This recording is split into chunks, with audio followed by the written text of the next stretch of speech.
as I mentioned before, in some ways, we have a lot in common with our religious Jewish brothers and sisters in many synagogues here in Toronto. Synagogues, liturgy, Shabbat, festivals, a shared history, even the Torah. But it's the difference that matters, not the similarity. It's the difference. For example, some time ago, a couple of years ago, a young lady, just a little older than Miriam, very poised young lady like Miriam, at a Passover outreach came to me and said, all right, what's the difference between what you believe and what Orthodox Jews believe?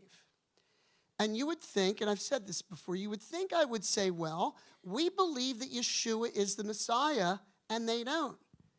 But there's something much more fundamental, and that is that we believe that the God of Israel still requires blood to make atonement for sin.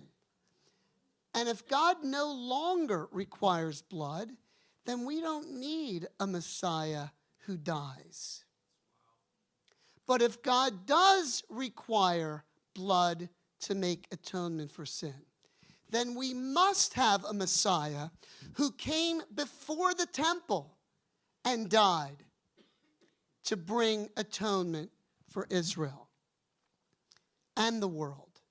So the testimony of Messianic Judaism is that the God of Israel still requires blood to make atonement. And without the shedding of blood, there is no forgiveness.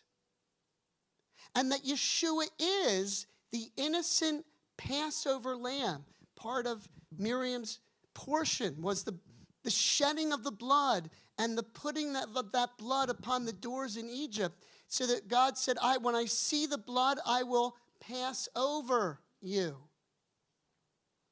Yeshua is that innocent Passover lamb who, and this is critically important, before the temple was destroyed, before the ending of the animal sacrifices, Yeshua offered himself as a final sacrifice for the sins of Israel and the world, for you and for me.